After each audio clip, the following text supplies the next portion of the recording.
Hey, it's Matt from 360 Investigations, and I just want to say exploring is cool and you can get really good film footage, but the reality is there's a lot of safety concerns involved with these explorations.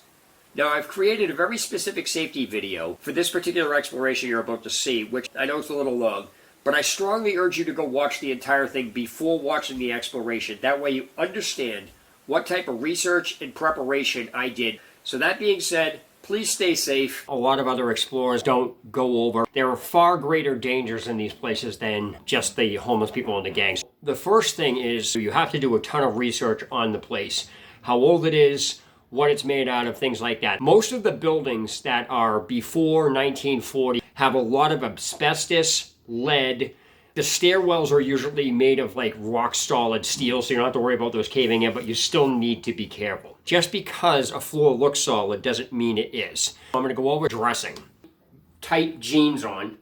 I usually take a secondary pair of socks and a hood and another sweatshirt to go over it. This serves for two purposes. One, you don't want to get caught. Secondly, a hood protects your hair. You may notice I have Vaseline and I have rubber gloves. The reason you want to use rubber gloves is because if you have a good pair, you're going to get them destroyed in these places. So these are disposable. But I am wearing two pairs on each hand.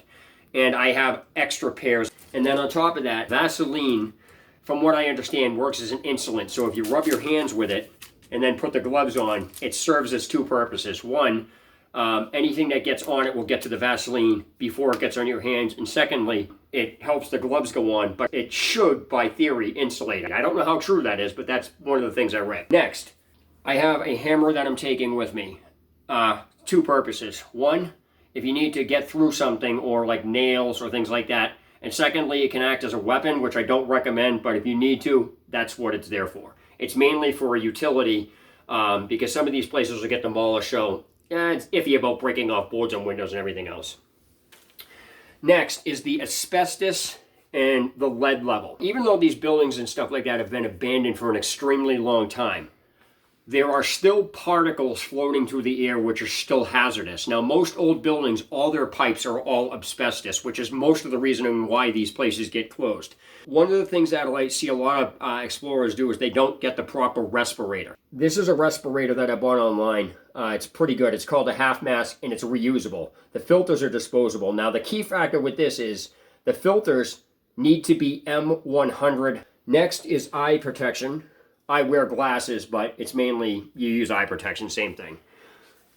Eye drops, in case you get something in your eye. Water, 1 bottle per hour, so plan on being in there for 4 hours, even not. Usually just use a bottle an hour. The reason why I have towels is not only to wrap this stuff in, but the towels also serve as a place in case you need to sit down.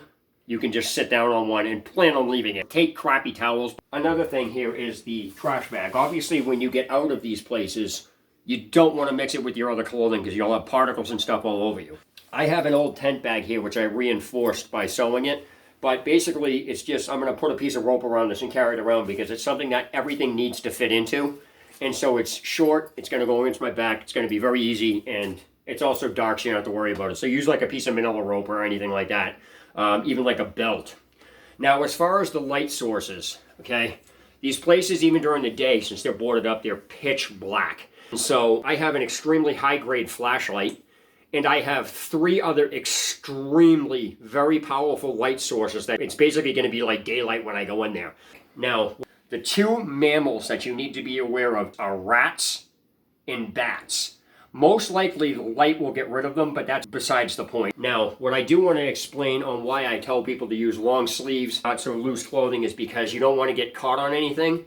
And depending on where you are in the United States, brown recluse spiders, there's no anti-venom if they happen to bite you. Basically, their bite is acid, and it just basically eats your skin, and you just have to let it run its course, and it's very, very painful. And finally, depending on where you are in the United States, snakes. It's not just in the building, it's going to the building itself. Have your ID with you. It doesn't matter whether or not you feel like you're going to get caught. Make sure that your ID is on you.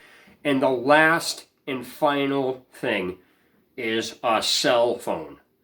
The cell phone that's recording this video is the one I'm taking with me. Now, I have a plan to check in periodically with the person who owns the cell phone, which is my wife. So I will be calling her maybe once an hour, once a half an hour, depending on what's going on. But to check in, Alright, so I'm actually heading over and I got my final checks. Everything's in this bag. The gloves, the Vaseline, the mini light. The lights I have last at least 10 hours. The cell phone that we're using to make this video also adds an additional light source. The plan I have is to use the light I have here to get to the area, and then when I get inside I'm going to use one of the ultra lights.